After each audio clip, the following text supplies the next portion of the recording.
Well, good afternoon, everyone. It's David Leese here, your proud host of Leaders on the Frontier on March the 20th, 2025, the year of our Lord. And we're so grateful that you could join us here today for this very interesting conversation. Good afternoon, Prairie. Gosh, I think it's delightful to see not only our regulars, but also so many others from coast to coast join us for important conversations about public policy, issues that matter to Canadians. And I just want to thank you for your thousands of comments that you've given back to us.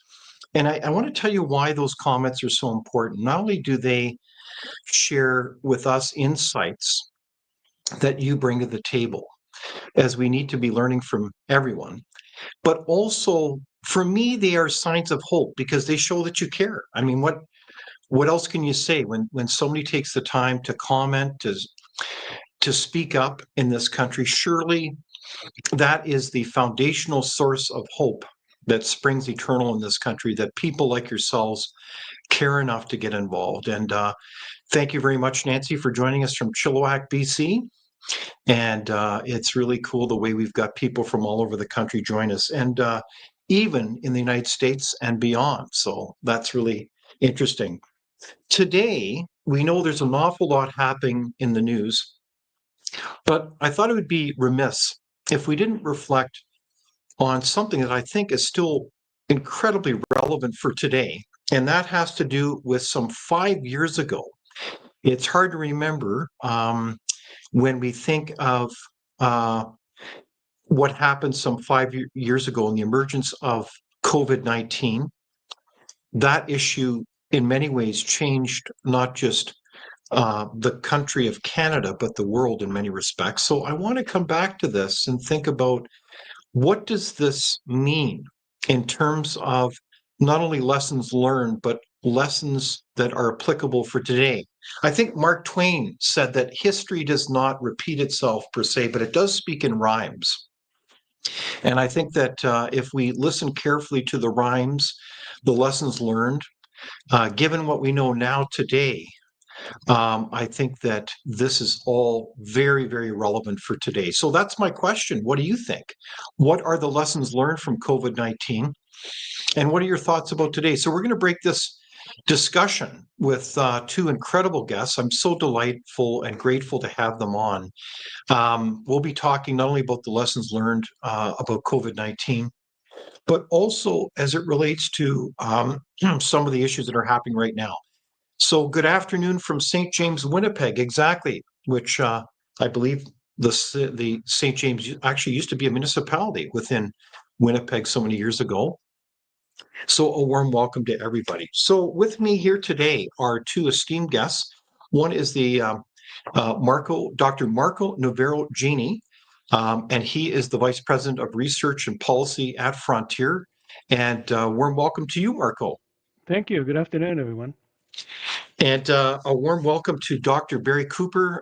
Barry is on faculty at the University of Calgary in political science and associate of Frontier, and we're very grateful, Barry, that you could join us today as well. Good to be here. Good to be here, David. So it almost feels like we've got the doctors on the show here to prescribe and help us discuss these issues today, because it is very interesting issue when we talk about COVID-19. It's frankly almost overwhelming. And so I want to start off with a really basic question to you personally, and that is, do you remember in your own mind when you first heard about COVID-19 and thinking, wow, this is a very significant historical point in our nation's history? Barry, do you remember where you were and what were you thinking? I remember it was in the fall of 2019, and I heard some remarks from the Chief Medical Officer of Health for Canada, and my initial response was, this is nonsense. Then it kept coming, and it didn't improve from being nonsense the first time I heard it. So I can't remember whether Marco got in touch with me or I got in touch with him, and I said, this is something that we should take a look at.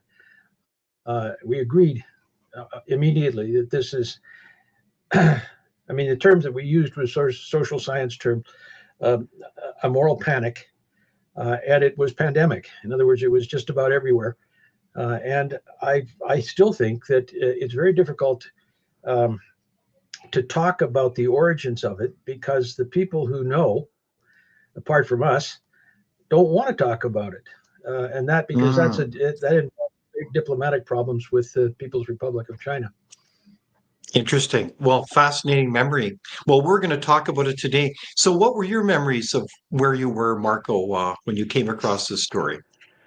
My first reactions were I was kind of mesmerized by the hyperbole that this was going to kill us all and so forth. Because I mean, there have been viruses in pandemics that have killed a lot of people, but none of them has killed everyone. It just simply doesn't work like that. And so when they started saying that we were all at risk, I ran to my bookshelf and started sort of refreshing my scant knowledge about previous pandemics and the Black Plague and so forth, just to make sure that I was right in my own head that we were not all going to die. Okay, interesting. Well, it's fascinating your snippets of responses because I do want to thank you, two gentlemen, publicly because you wrote I think, a brilliant book. It's called Canada's COVID-19 Story: A Pandemic Moral Panic.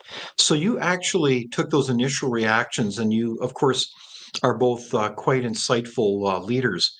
And you wrote this book reflecting on the story about Canada's, well, you called it a pandemic moral panic. So I'm wondering, Marco, can you help us explain what you meant by that title and why did you write the book together?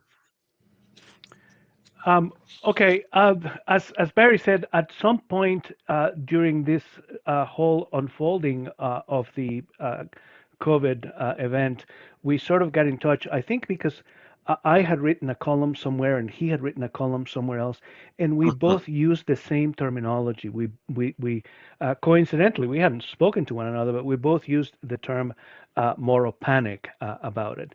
And moral panic is a relatively new term in social science that refers to sort of shocking events that send waves throughout a society in different ways. And sort of the first instance of this is a study that goes back to England, where there were riots on the streets, and the rioting gangs essentially produced this moral panic in English society.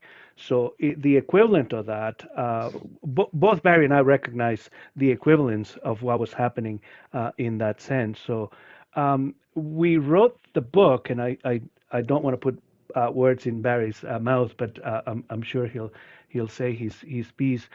Is that we both realized that the fear of the virus was being kind of weaponized in some respects to advance different causes in different areas, not necessarily concerted, but doctors were advancing their own. Were making hay of the fear. The government was making hay of the fear. The bureaucracies were making hay of all this fear, and we realized that in the process there was a lot of things that people were being told that were either wrong, incorrect, or just outright lies. Oh, that's fascinating. So if I understand you correctly, then emotions play a big part in this COVID-19 story, in the sense that even today, I think I guess we'll get back to that in a moment, but I guess the question is, I thought we had a pandemic. So Barry Cooper, did we not have a pandemic? Like, what is Marco talking about when he talks about somehow there were lies here being, well, he even used the word weaponized against us. What the heck is going on here? I thought we had a pandemic. I saw it all on TV. It was everywhere. And I'm not trying to make light of this because when I remember this, and I'm sure people from our audience remember this well, there was a great sense of, fear, of panic. So what the heck happened, Barry? We didn't have a pandemic with respect to any virus. We certainly had a pandemic with respect to everybody getting scared out of their wits. And that's why we chose this term, moral panic. Believe it or not, it goes back to the Mods and the Rockers. You might remember them. I don't know if Marco remembers them, but they were these English boys, young men, some of whom dressed up like Elvis, and others of whom dressed up like the Beatles. And one bunch rode motorcycles, the other bunch rode scooters, and that was why they had these fights on the beaches at Brighton. It was just a bunch of young guys having fights. Young men like to do that, but it was blown out of all proportion, like the end of Western civilization, in exactly the same way that this relatively minor viral infection was turned into a threat to the future of humanity. And the beneficiaries of this, which is what we looked at mostly, as Marco said, were the medical professionals, the bureaucrats, sometimes the politicians, people who suddenly were given a deference because they're supposed to know what they're talking about. And the fact that they absolutely didn't, was what's attracted us to looking at this as a social and political anomaly. At least we hope it's an anomaly. I'm not sure that it is. Politicians are not really known for telling the truth all the time. But that's where you can see there's a certain amount of excitement when you're dealing with what's going on right under your nose, and you think that it's all phony. Okay, so this is fascinating. So you are political scientists, and you look at this then through the lens of kind of a case study of other points in history where there were a kind of a peculiar set of confluences of actors, circumstances, but emotion that allowed people to kind of, well, is it kind of like a groupthink effect here that happened as well, where, I mean, the facts are, and I think many people to some degree are still shocked to know this, but the mortality rate, and you correct me if I'm wrong, was below the seasonal flu. Is that correct? But there were certain population groups that did tragically die from this virus. Is that not correct? Help us with these facts here? Yeah, that's exactly right. The numbers in many ways were fiddled with, and in some cases exaggerated, but in some cases unknown. So we were kind of sort of feeling our way through and making things up as we went. But there was sort of a clear experimental case in a sense that happened on a cruise, and the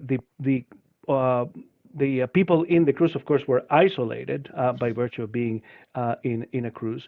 And so we could calculate the rates of infections, the death rate, and so forth in quite a sort of a contained circumstance. And that should have been the main sort of information with which to craft what I would say a responsible narrative. Instead, we were looking at places where there were lots and lots of people who were vulnerable, like, for example, long-term care centers where there was lots of people who had plenty of side illnesses, excuse me, and chronic illnesses and all sorts of things, who were among the most susceptible to die, for example. So in other words, we picked and choose a great deal of the data to craft a narrative of fear and panic. It wasn't always like that, by the way, right? The first few months of it, when it first appeared, if you look at the reports in the media and whatnot, they were kind of advising people not to panic. The prime minister, who was traveling at the time in Africa, pretty much said the same thing. If you look at CBC reports and so forth, they were trying to get people not to panic and to be careful about it. But all of a sudden, it turned. Okay, so this is very interesting. I'm having a fascinating discussion about the lessons learned from COVID-19. I'm talking with Dr. Marco Navarro-Genie and Dr. Barry Cooper, and they are the co-authors of Canada's COVID-19 Story, A Pandemic Moral Panic. And I do recommend the book to people. And I really appreciate people joining us from different parts of the country here. And it's interesting, Prairie says, I will never again trust the science. Quotation around trust the science. So what does that mean in your book, Barry, as you see that comment from the audience? Does it mean that we've been kind of misled? I mean, that we were reassured by many people, let's trust the science, and by golly, in 14 days, we can contain this. And, if we just do that social distancing and stay to our circles as we're painted on the grocery store floors, we'll get through this in 14 days. So what does trust the science mean to you, Barry? Well, it means two things. If you are a quote unquote scientist, which of course doesn't include political scientists at all, it includes medical scientists, you'd like the rest of the world to trust you. So the way we look at it, it's simply a public relations or propaganda or justifying reason for everybody else to believe whatever comes out of somebody's mouth. Because if you look at things like, and Mark and I both taught courses on philosophy of science, the one thing that science is based on is trust. It's based on evidence. It's based on argument. It's not based on trust and never has been. So anybody who says that sort of thing from the beginning is saying, I'm not a scientist. I'm a prophet. I think you make a brilliant point. Yeah. So you really can't be, it's almost comical. You can't really be a science and say, well, it's about trusting the science, when science is also about healthy debate. When ironically, there were so many parties that kept saying, how dare you question our decisions? So I'm curious, as authors of this book, did you get a lot of feedback or flack even for daring to kind of look at this as social scientists, because you are scientists after all, and looking at this as a case study and say, wait a sec, there's a larger picture here. Did you get any flack, Marco? Not really. I mean, I wish there had been, because, we would have sold more books. I wish we had been, a little persecuted and whatnot. It would have sold more books. But the reality is we were largely ignored. And we were largely ignored because the part of the moral panic involved the press. And so I don't imply that they were complicit necessarily by will, but they sort of played along in the moral panic. And so a lot of people who are not just analysts and political scientists like us who are commenting on the policy, but actual scientists and physicists and virologists and epidemiologists, such as Jay Bhattacharya, and we're going to talk about him, I hope, a little later. They were marginalized by virtue of the fact that the media would not put cameras or microphones in front of them. And so instead, they would go to those who were willing to play along with the narrative, who were willing along to play with the hyperbole and the exaggeration and the promotion of panic. And so, again, science, as you pointed out, is about a debate, right? The idea that we should trust the science sort of implies that there is one oracle that is always correct. It misses the point that science is a kind of a negotiated knowledge based on, as Barry pointed out, evidence. And so, I wish that, Barry had been thrown in jail, for example, and, we would have sold a lot more books. Okay. Well, it's a very interesting situation where you mentioned about the response to parties that would dare question the narrative. And I think you mentioned Dr. Jay Bhattacharya, because it's interesting. He teamed up with two other associates that we know, Dr. Martin Coulter from Harvard, and of course, Dr. Jay Bhattacharya was from Stanford, and they were leading lights in their fields of not only just virology, but also public health science. And Dr. Sunita Gupta from Oxford. And I think that, certainly in conversations, and I've had the pleasure of getting to know them, they have articulated well their desire to kind of break that kind of endless drumbeat of messaging, that there was somehow a consensus. And that was kind of another level of taking that, I think, trust in science comment even further by saying that there's a consensus, and I think that was asserted by so many people that are notoriously well known, like Dr. Anthony Fauci in the US, that all this is a given. There's nothing here to debate, when in fact, those three scientists, I think they're heroes, including yourselves, that stood up and said, no, this is not based on the evidence. The evidence points in other directions. For Yeah, and example, the assertion that there was no natural immunity. Is that one of the stunning examples where, in retrospect, a lot of this whole COVID-19 narrative is utterly off base? Who wants to comment about that? Go ahead. Well, yeah, it had not even it had very little to do with science, right? Because again, levels of infection and natural immunity, herd immunity, as the term goes, all those things were completely ignored and or denied. And so the irony is, of course, that people like Barry and I, and the same. I don't mean to place myself in the same boat as Jay Bhattacharya, because I'm not a virologist or an immunologist, but real scientists like them were also slurred with sort of the same label, that they were deniers, implying, of course, the language implies that they are on the same foot as people who deny the Holocaust, and therefore there is an immense moral failure in being in that category. So, in keeping with the hyperbole and the panic, of course, that's perfectly consistent. There's one other thing, if I might add here to what Marco said, and that is that a lot of the evidence was statistical, and lies, damn lies, and statistics. Most people don't understand statistics and what they signify.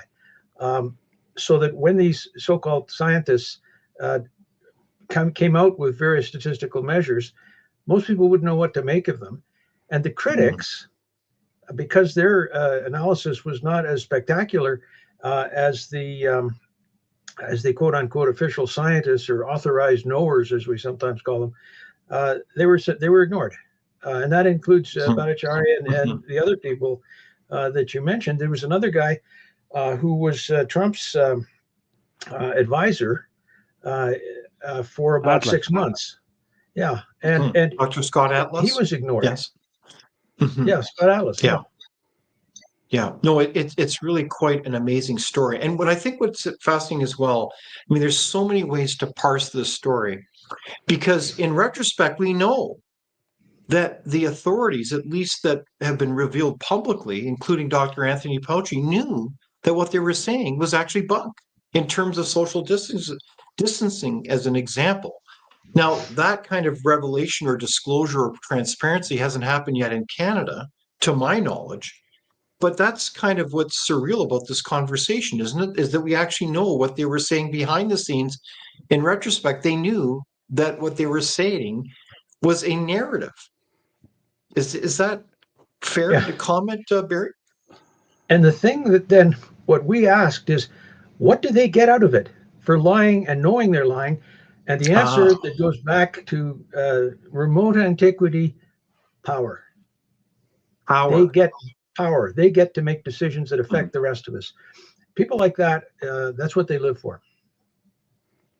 What do you think, Marco?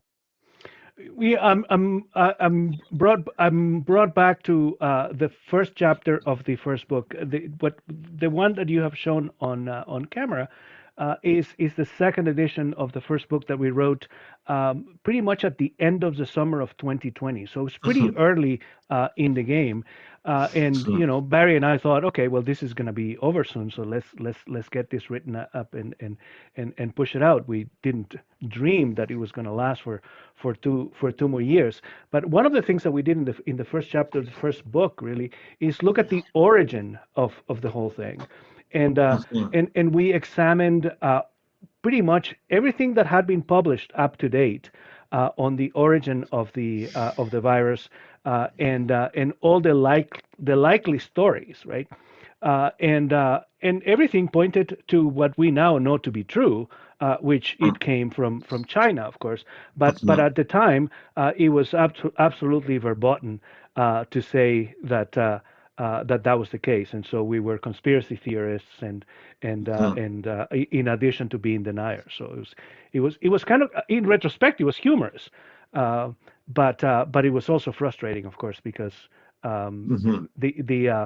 as Winston Churchill used to say, a lie can go halfway around the world before the truth can put on its pants, right? Exactly. Yes. No, it is truly stunning in retrospect that assertion after assertion was proven to be false. And on top of that, the icing on the cake is that we now have the receipts that show that they knew what they were saying was utter bunk.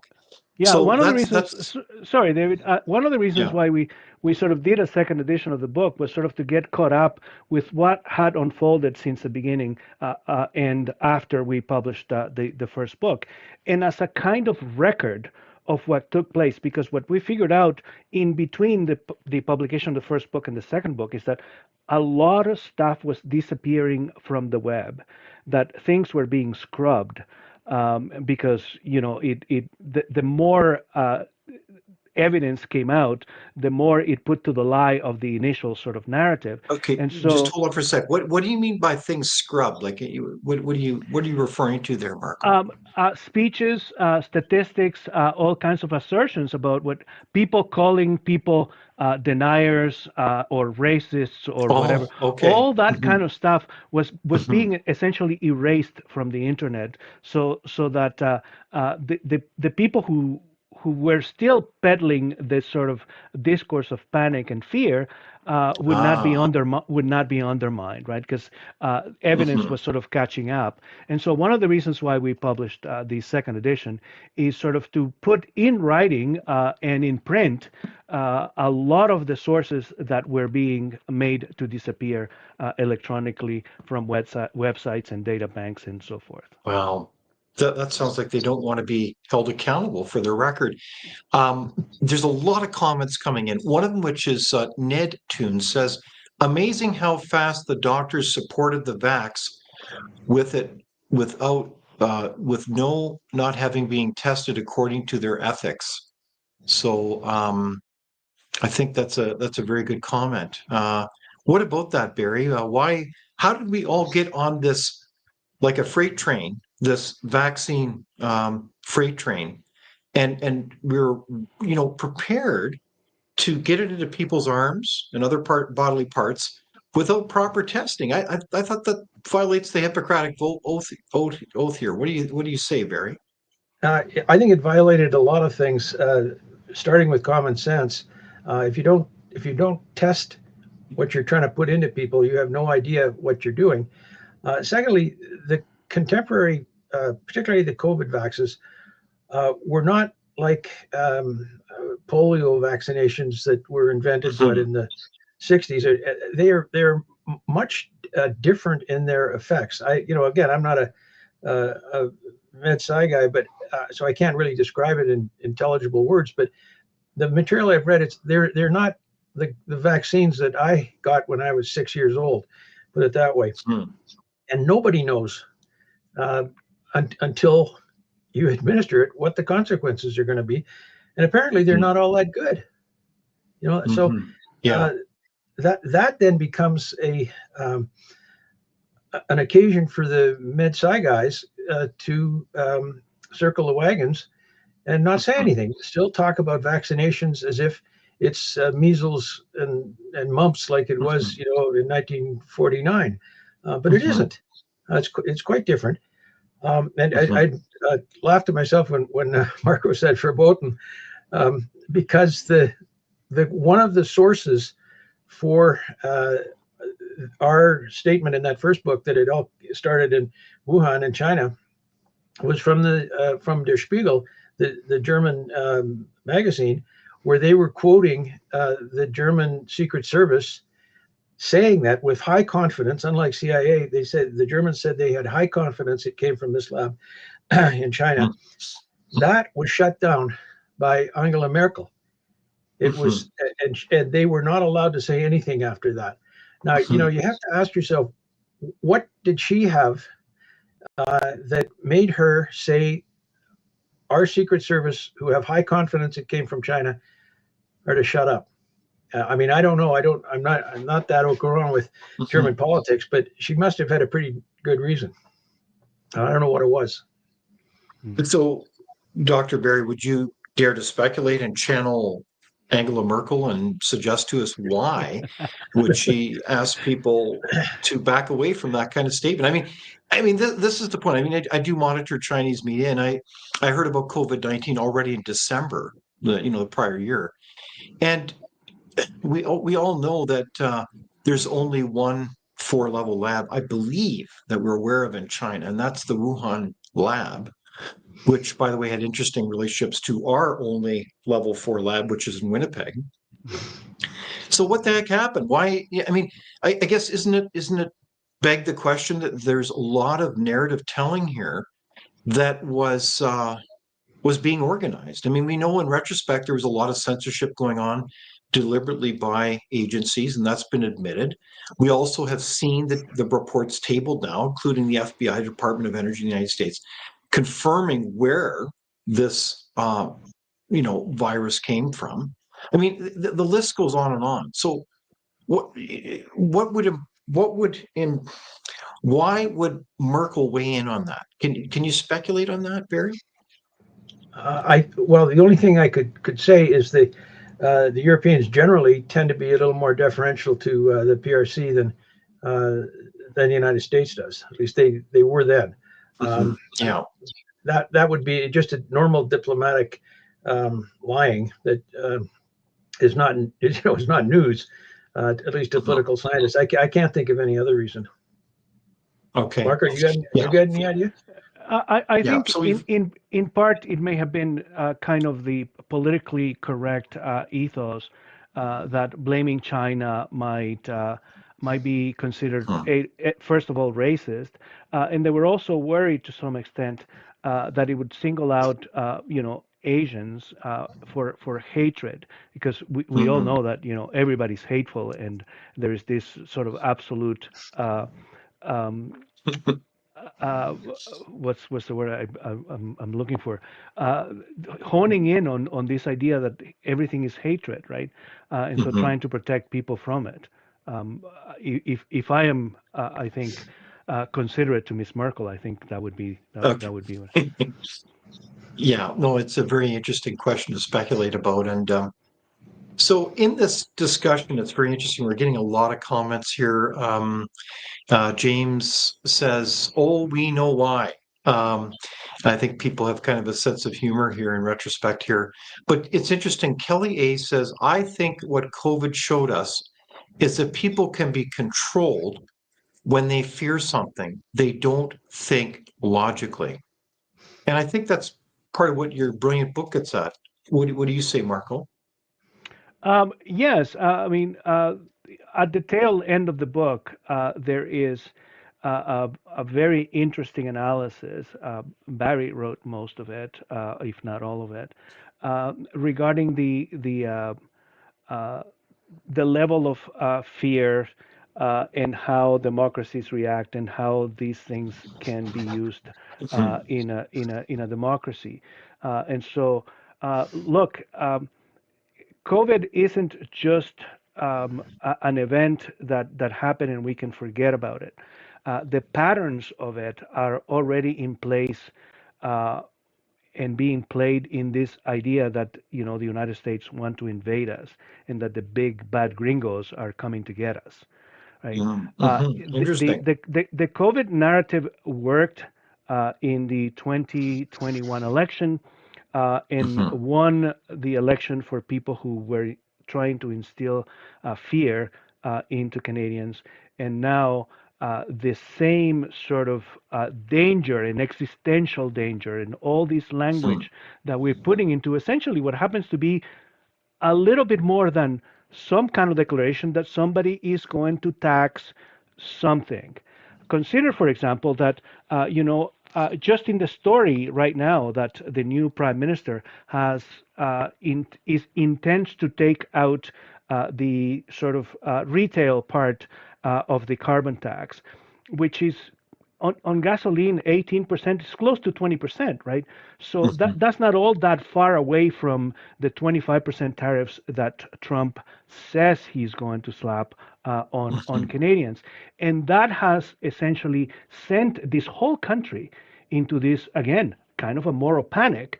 But when they slapped the 18% tax on gasoline, we were perfectly fine with it, right? And so Isn't that interesting? So you're saying, gosh, there's some familiar patterns here of, frankly, power and manipulation. There's that theme of power and manipulation and using fear as a way to, well, kind of manipulate and get people's support. Is that what you're getting at, Marco? yeah, and maybe even a little bit worse than that, because one of the things that we noticed, and we say a little bit about this in the book, is that the panic induced sort of Canadian society essentially lost any sort of opposition. There was no opposition during COVID. The conservatives essentially folded like cheap suits. In Alberta, for example, the opposition was in fact pushing the government to be even more prosecutorial and more panicky. And that's what we're seeing now with this issue with the tariffs and the big bad Americans showing their fangs. Even the conservatives are talking about retaliating, right? And so there is no opposition again, and so the patterns seem to be quite similar. Isn't that interesting? So, Barry, as we look at Marco's kind of bridge over to our current situation, there's the kind of, dare I say, the same kind of playbook using fear information to manipulate people for their political advantage. So, I guess, is that your take on it today as well? Is that like we have to be very mindful of being manipulated? We adopt really bad public policy decisions because we're being manipulated for short-term political gain. Would you agree with that kind of overview? Oh, absolutely. Yeah. I mean, it happens. It has happened in democracies for the past couple of hundred years, where if a politician can say, there's so much to be afraid of, but I will fix it, that means vote for me. It's as simple as that. The thing that with the current, what I don't know, undeclared election campaign going on, there was a book that came out during this that was co-written by Klaus Schwab, who is the chairman of the World Economic Forum. He said COVID is a dress rehearsal for what? For climate panics. And if you see, say, like Mark Carney, who's been saying a great deal about why we should all be scared out of our wits about the end of the universe because of climate change, that's a perfect example of it. It has come up. I mean, if you study it historically, like overpopulation was a big deal, 150 years ago, and the latest iteration, so far as I can see, is climate change. As if the climate, doesn't change all the time, as if there are not some genuine scientific problems in measuring the actual changes in mean global temperatures, as if there were no debates among climatologists. No, the science is settled, which is the conclusion. If you're going to trust the science, you trust it because it's settled, none of which is true. And yet, rhetorically, it has worked time and time again. So we can expect it'll work in the future too. Okay, Yeah, so and that's kind of a humbling point, isn't it? Yeah, the other thing that sort of seems pretty similar is the slogans, right? Team Canada and elbows up and all this nonsense, right? That is meant to sort of rally around the lies or the panic or what have you. That is sort of very similar to the to the previous. And of course, the connection. There is another connection. Is that the new prime minister during his campaign for the leadership connected the two in a sense, because he said that he was prepared to invoke the Emergencies Act to deal with the economic problems. Pardon In me, other can you words, repeat that, Marco? Can you repeat that? Prime Minister Carney, while he was campaigning for the Liberal leadership, somewhere in Ontario, I forget where it was, said that he was prepared to invoke the Emergencies Act to deal with the economic crisis, which essentially is saying the Wow. economic crisis is caused by the Americans, right? Because it absolutely has nothing to do with the negligence of the last 10 years of the economic mismanagement of the country. It cannot deal with that. The existential threat comes from the Americans.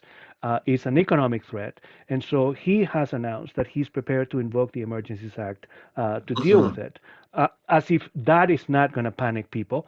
And it also connects it to, of course, because we all know what happened in early 2022 in Ottawa, right? Wow. So this is a kind of a stunning revelation discussion, because what your gentlemen are saying, that based on the statistics, we failed as a country on many fronts around COVID-19. And I mean that the narratives are stunning around us. We basically had assertions against natural immunity. We had social distancing, which we all knew was bunk. Even the whole issue of mask wearing is tragically been studied by numerous analyses showing that it's actually harmful to you. I mean, it's really something how people have been manipulated. No, we're not saying that there was not a virus, and that it did have an impact tragically on a number of select people that with comorbidities. I mean, that's well documented. But I think this whole notion is that there really hasn't been, at least in this country, a real reckoning when it comes to what the heck happened during COVID-19, and the scrubbing of websites illustrate that. Now, there is an interesting case study that I do want to point out, two of them, and I know that you're familiar with them. The first one is called Sweden.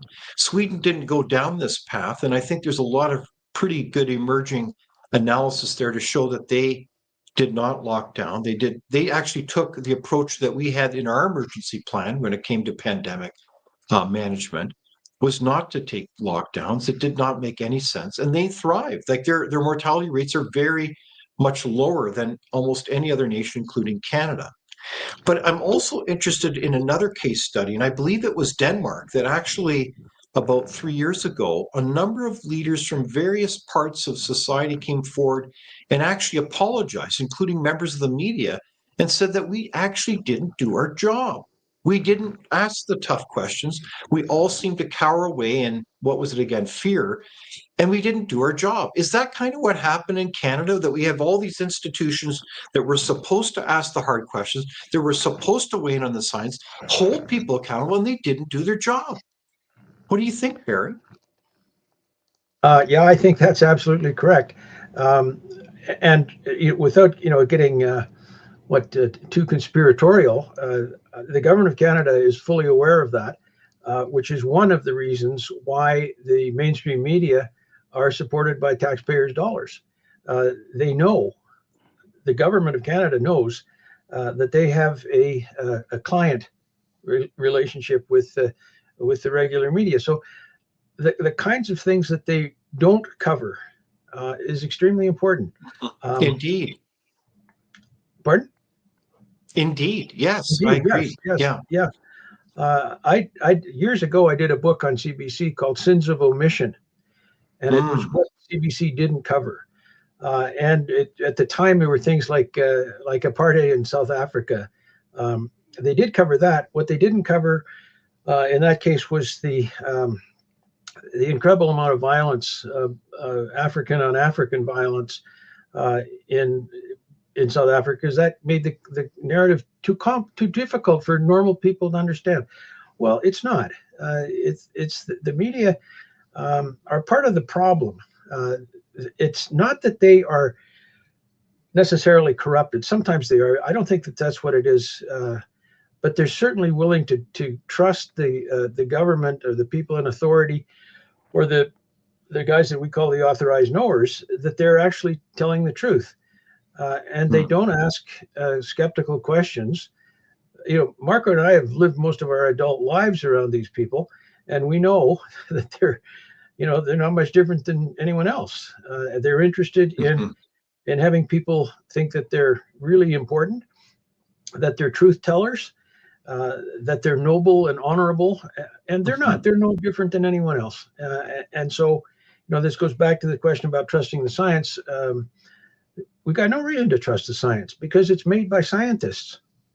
And most of them are no more trustworthy than, the guy who drives the cab or who works in the corner grocery. Sometimes they are, sometimes they're not. Yeah, Okay, there's a story. Sorry, there's Sorry. a story about the curating of the news. To Barry's point, on this topic that I thought is quite interesting. I was tracking some of the protests in other countries regarding COVID, and so in the summer of 2021, there were protests, some of them pretty violent, in France. And not just in Paris, but all over France. There were some in Spain, there were some in Holland. And the CBC reported on some of these protests, and decried that they were being violent and all these vaccine deniers and what have you. And then as soon as there was a whiff that there was an election coming in Canada, the coverage of the European protest stopped dead.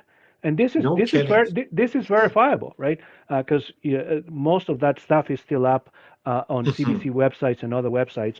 That is as though the protests ended mysteriously, where in fact they continued for quite a while, but there was no coverage of it in Canada because there was an election coming, and then we enter the actual election period. Okay, so that's very interesting because, if I'm hearing you correctly, gentlemen, you're saying yes, a lot of our institutions failed, including the media, in the sense of we as Canadians trust these institutions to be doing their job.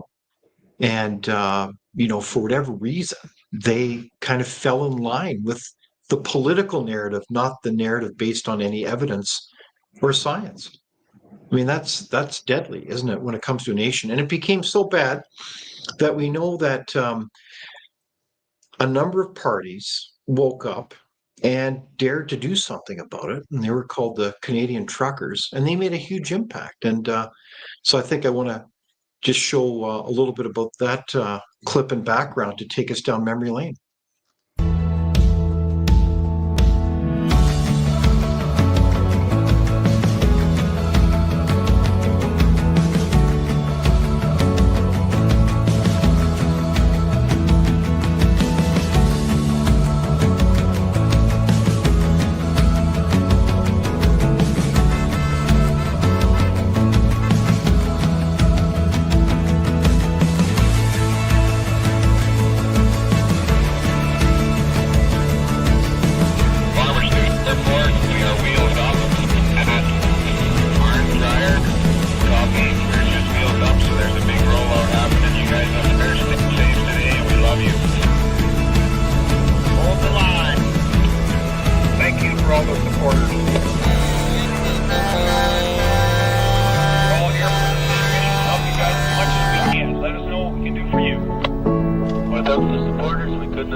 Well, so there you go. It's fascinating to see those clips in retrospect. It seems so long ago.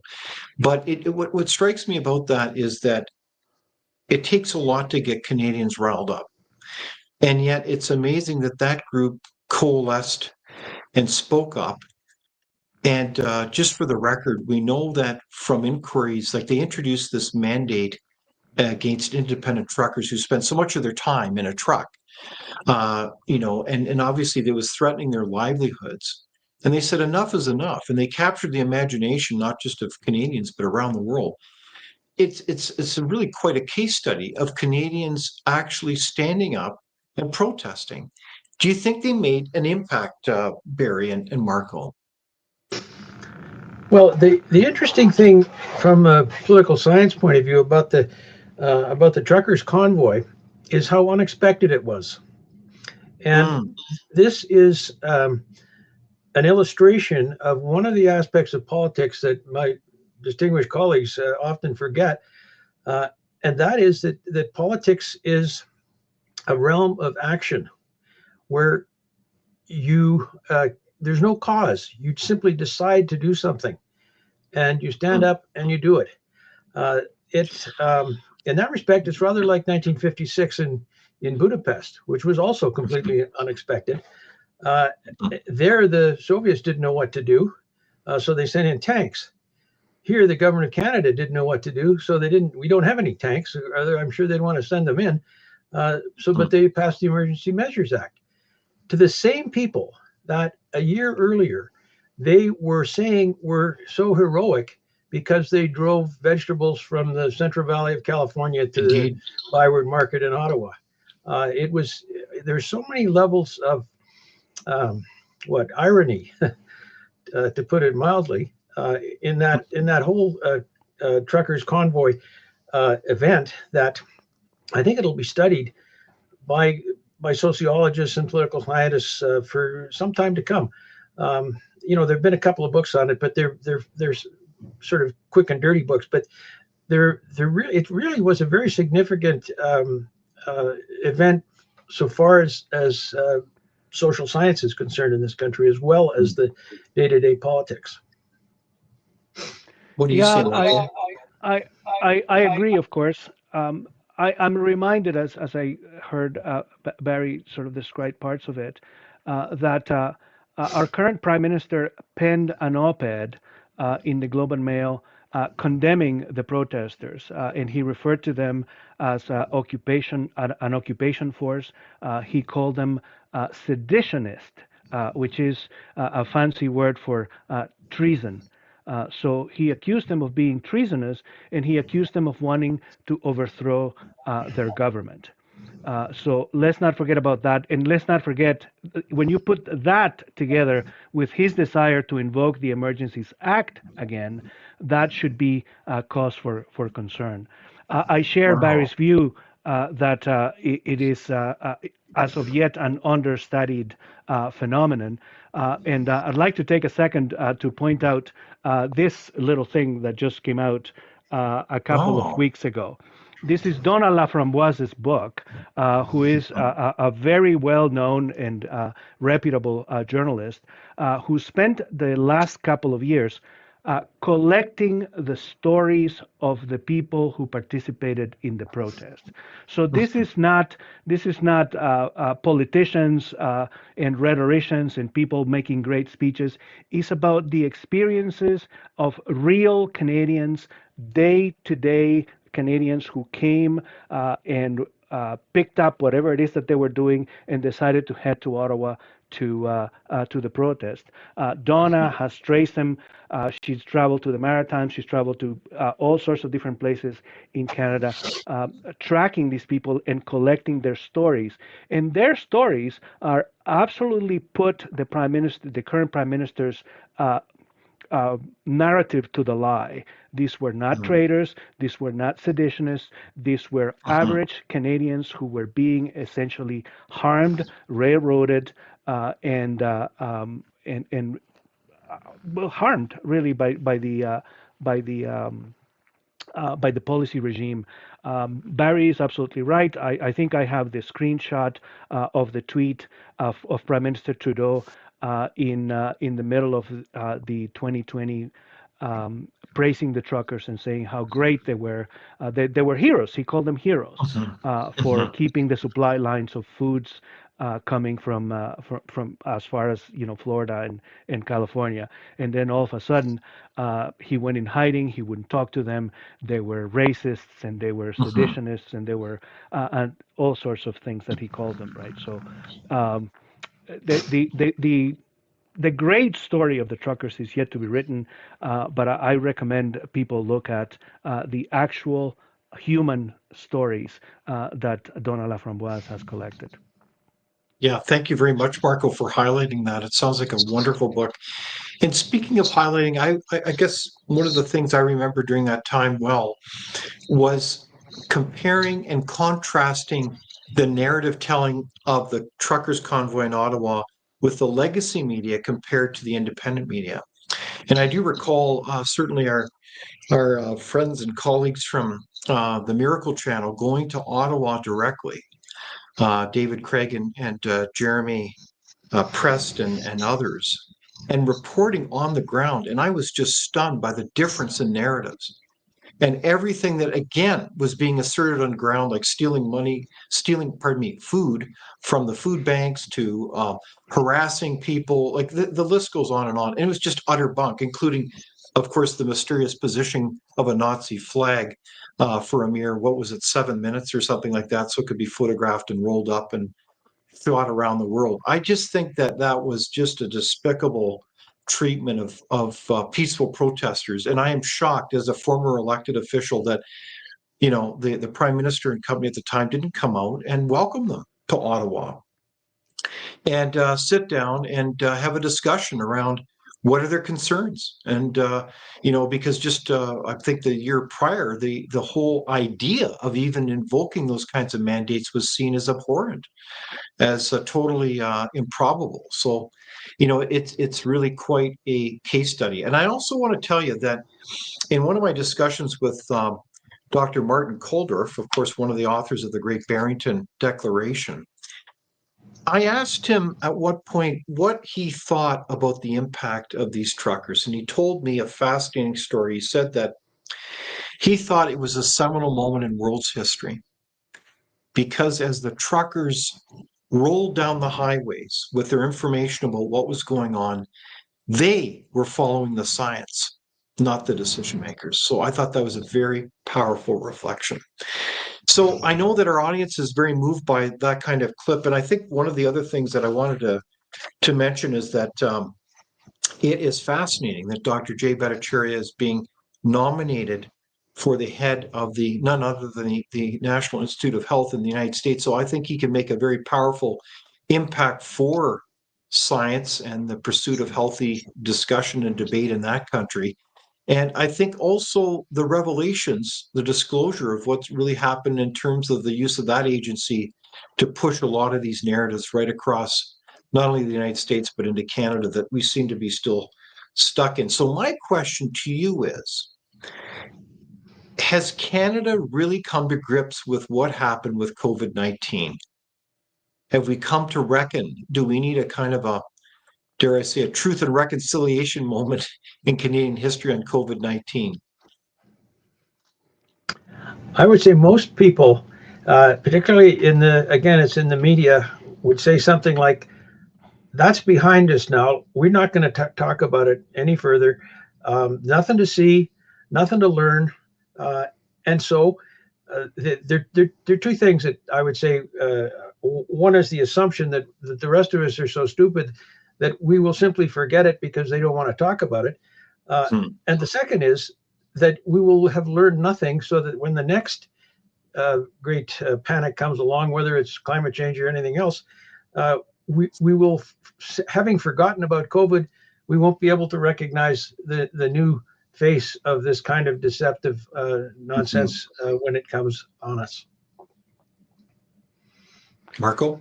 Yeah, and this is not yet over. For one, the health authorities in Canada, didn't do their job, of course, and they lent themselves to this political narrative and to be political tools of different political sources.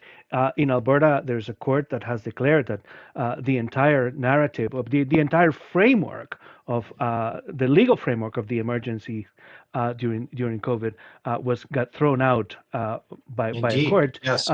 because it was able to show that the chief medical officer, who's supposed to be an independent functionaire, was in fact giving marching orders from the sitting premier. So, in other words, a political tool, right?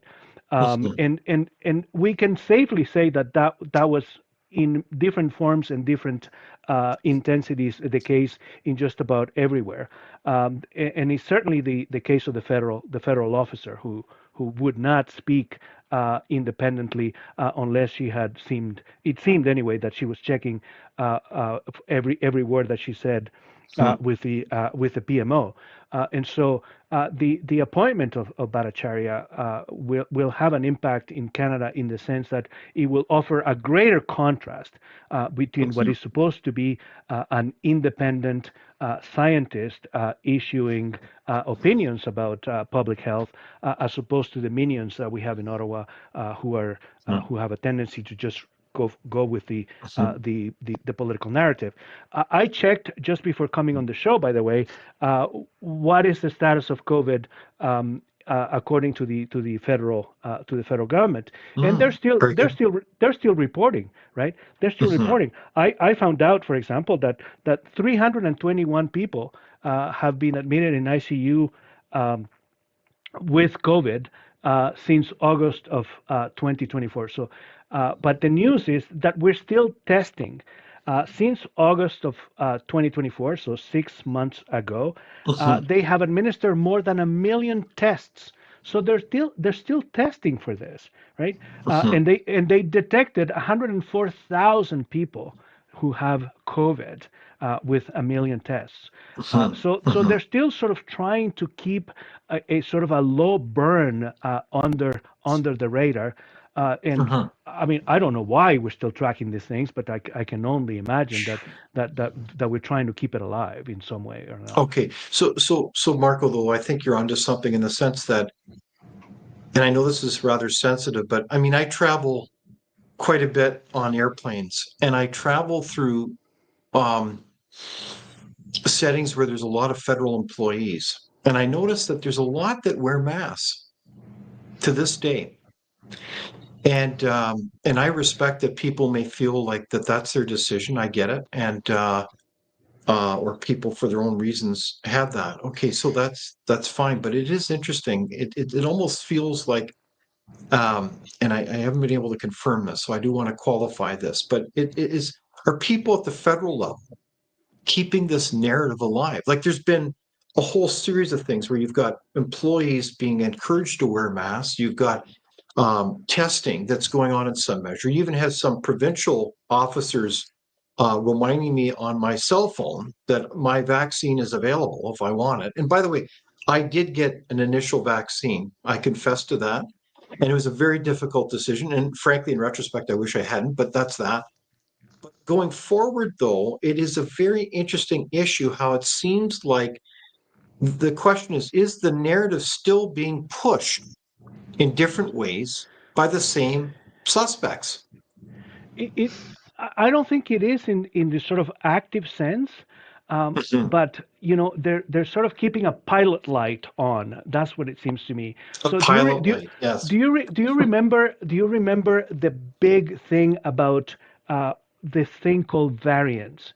And every time they said variants, it was like, a 10-headed monster was coming and whatnot. Well, right now, the federal government on the same website says that there were in 2024 116 clocked variants of COVID in Canada. 116. Oh. So now, remember the panic that they used to induce the entire country on the advent of one variant, right? And so the fact that there are 116 and that we're tracking them tells me that it could be activated. That kind of fear and that kind of panic that we induce people with one could be essentially done all over again with 116 and then some, right? What do you think, Barry? Well, there's a passage that I found that I put in the book about, particularly about masking. There have been a whole bunch of studies that had shown that they were, particularly against viruses, are completely useless. And somebody said, I can't remember now who it was, but I quoted this person. I wasn't bright enough to think of it myself. He said, wearing a mask is like putting up a chain link fence in your backyard to keep the mosquitoes out. Yeah, right.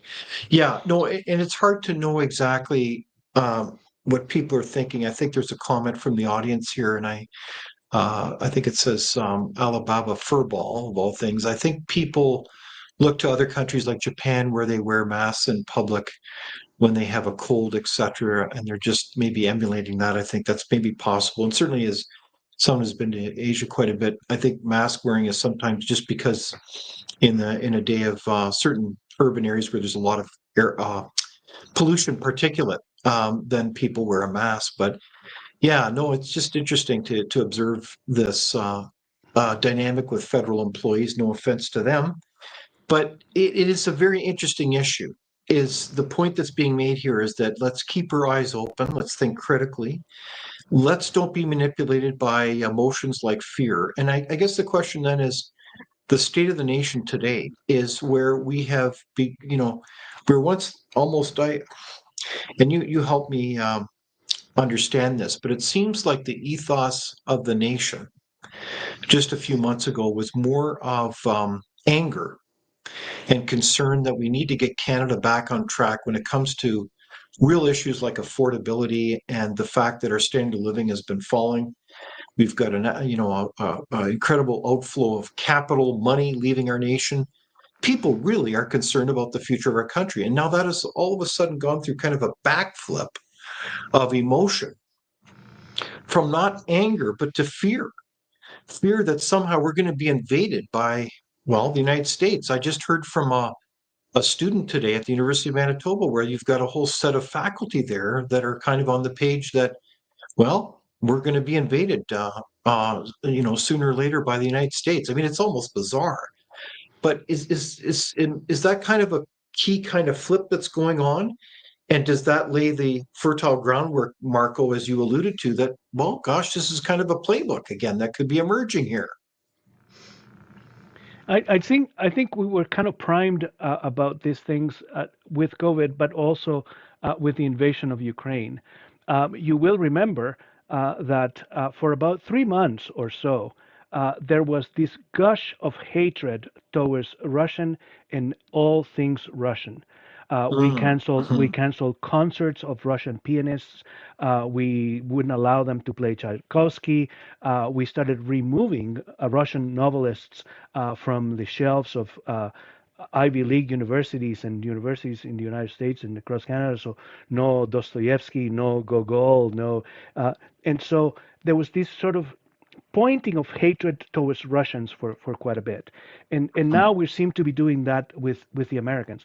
Look, don't get me wrong, I'm a human being. I'm perfectly capable of hating someone. But I am going to decide who I hate. I don't want to be told who I hate. And I certainly don't hate Americans, right? I have lots of friends and family who are in the United States. I happen to admire a great deal of things about what goes on in the United States. And the fact is, they're not going to invade us, right? Who's going to want to take a sort of a country in decline, by the way? And the other thing is, of course, it just boggles the mind.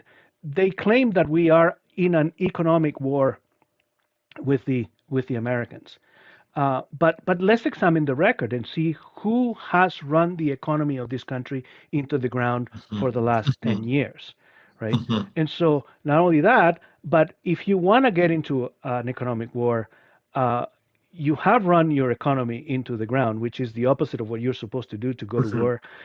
And then you want to go to war with the greatest the strongest economy on the planet. It's just nonsense, right? I hope that most Canadians see through this sort of attempt at trying to stampede them once again into getting behind a government that is absolutely out to lunch. Okay, so you would agree with our audience comment from Val, who says this is basically fear mongering for political advantage. Would you say that? Absolutely. Here it is. Val Kirsch says U.S. invasions are fear mongering again. Yeah, it's another sort of moral panic. Okay. What about you, Barry? Any comment? Well, yeah, a couple of things. The Americans have said that the war is on drugs, on fentanyl. We have these buildings out in Langley and Richmond that blow up, and nobody pays any attention to them. They're obviously meth labs of some kind or fentanyl labs. There's a huge amount of money laundering that goes on in the Lower Mainland. So the Americans have a point. We say it's a trade war. They don't. The trade thing is to get us to do something about our enabling so much drugs to go and kill Canadians, but also kill Americans. That's the first thing. The second is, I think, that the appeal of anti-Americanism in this country is centered in the what I used to call a loyalist heartland, but it seems to have expanded downriver to Montreal and Quebec as well. There are perfectly understandable reasons for this, historical reasons for it. The place was settled by the losers of the American Revolution.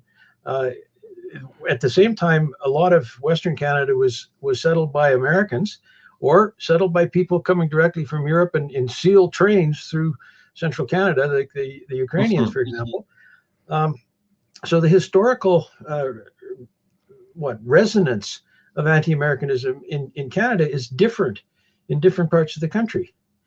We have to remember that too. And when we think where the major media are located, and you see the stupid things that they're saying, starting with this is a trade war when it isn't, then that pretty much explains about 80% of the noise that's being made about why we should fear an American invasion, which would never happen. I mean, ask yourself, would the Americans really want to take on Quebec? Really? I don't think so. Not likely. Yeah, in all fairness to Quebec as well. But this is the situation where we've got to keep a steady eye on the ball here, on our own national interest, but also understand where the Americans are coming from in terms of their concerns, not only about, drugs and safety, but also that Canada pick up its slack as a NATO member. We know that well. And there's a number of trade irritants as well, but it sounds to me that, the United States is going through a massive restructuring as they confront their significant deficit and debt.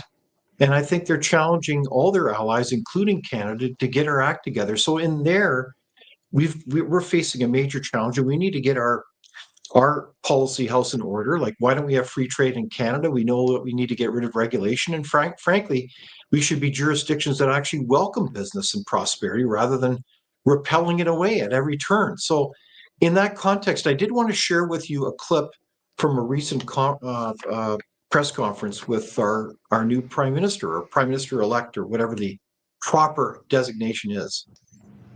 Your predecessor shared his assessment with the Canadian people and the world that President Trump's goals and motives in Canada were to economically crush the country in order to annex it. I know you've only been in power for a few days, but I'm sure you've had briefings and meetings. And I wonder, ahead of this phone call with President Trump, do you share Prime Minister Trudeau's assessment, or have you made your own personal assessment about what President Trump really wants from Canada? Well, I think first and foremost, I think what President Trump wants, he wants several things. One is he wants to end the fentanyl crisis in the United States. I respect that.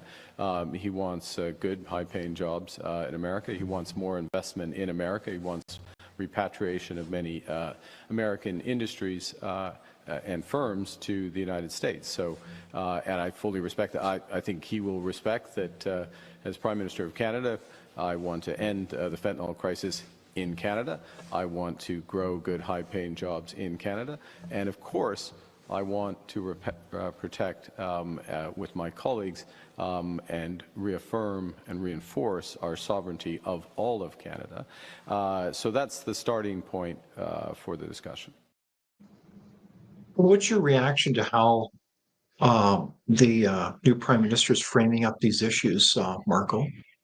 Well, let me pick up on the sovereignty issue because there's a lot of noise about this. How is it that the United States imposing tariffs, which essentially is a tax on the consumers in the United States, is an attack on Canadian sovereignty? And one has to ask the question.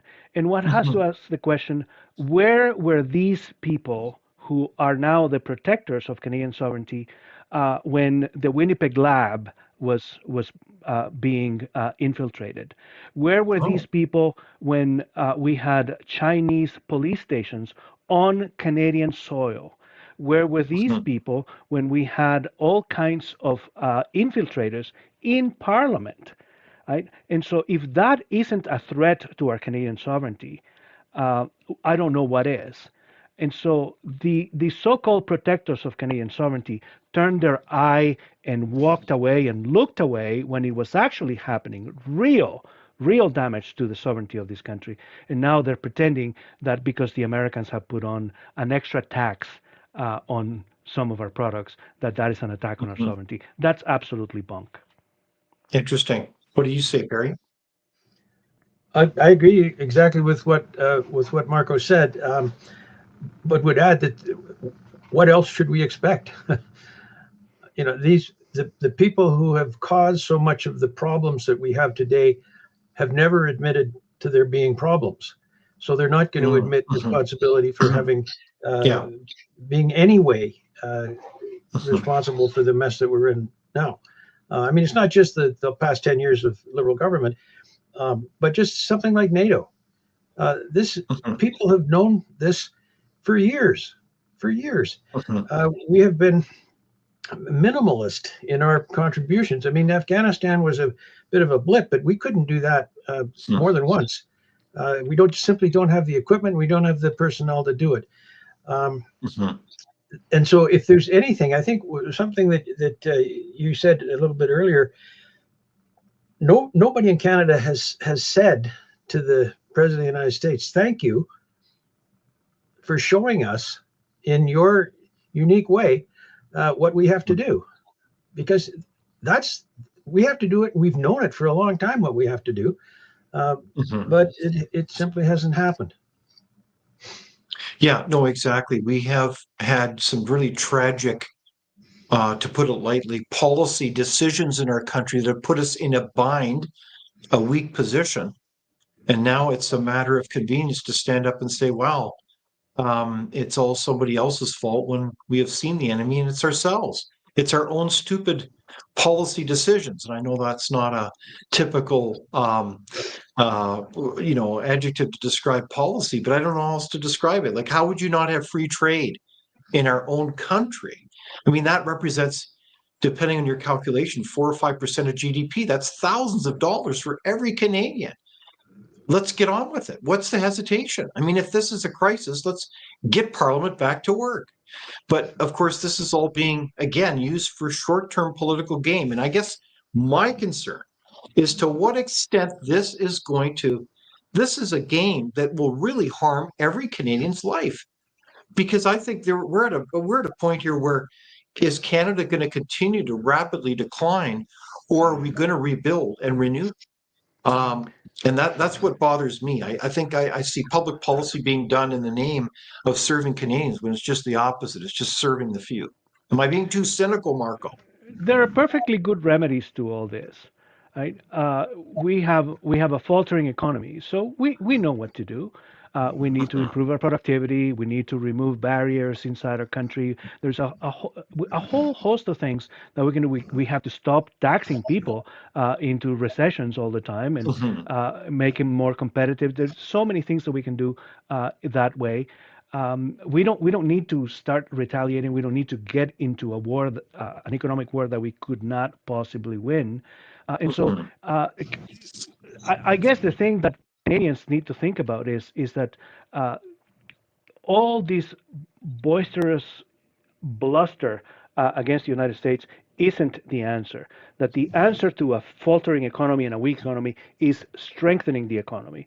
The answer to Right on. a weak country that is unable to defend itself is to boost its defenses, to recruit more people, better train our troops, give them more equipment, give them the tanks that Minister Lemedi and Mendicino wanted to put on the streets of Ottawa but didn't have. Icebreakers, frigates. There's all sorts. We need a proper air defense of this country that, for years and years and years, we have postponed buying and replacing the fleet of aircraft that we have to defend the country. All those things can be done. They can be done overnight, but getting into a war of bluster against Trump isn't the answer. Right on. So we've had a far-reaching discussion. It's been interesting how we've been able to reflect not only about COVID-19, but related to the issues of the day. And I guess my final question to both of you and our audience is, what can we as citizens do? Do citizens matter in this day and age? I mean, it remains to be seen whether there's going to be an election called this Sunday. But surely citizens have a role here. What's your thoughts on that? Any advice?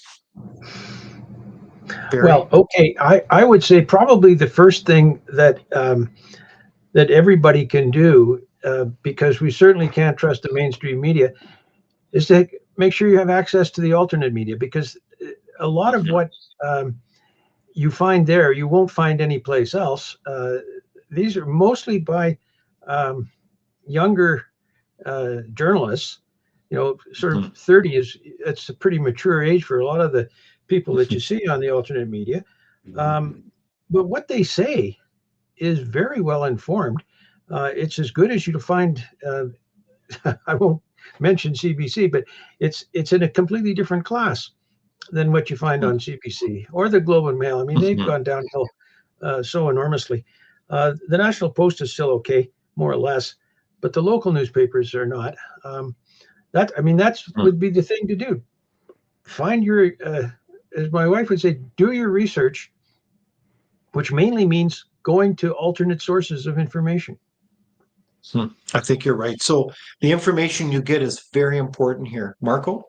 I would add to that, I am in complete agreement with Barry, and I would add to that in a situation in which people are trying to exploit fear, the antidote to fear is courage. So we need to develop courage in sort of, the the common language that my children use, man up. Right? We don't need to be induced into fear and panic by self-interested government who are trying to peddle this kind of stuff. We need to be courageous. Well said. A good sprinkling of good information, courage, and the intestinal fortitude to act and speak up is so important today. And there lies a lot of hope. And I think that's frankly part of the story about how we got out of that COVID-19 mess. But we're not through it yet. And the same themes are relevant for today. And I think that's been a powerful discussion today. And I want to thank you, Dr. Barry Cooper and Dr. Marco Navarro-Genie, for joining us for this far-reaching conversation, and to our audience for your myriad of questions and comments. It's been just a terrific testimony of your participation, how much you again care about our country. So on that note, thanks again, everyone, and please sure to join us next week on Thursday as we continue these discussions. And please share this conversation with your friends, your family, and spread the word. And be sure to join us next week. Thanks, David. Thank you, David. Thank you for watching Leader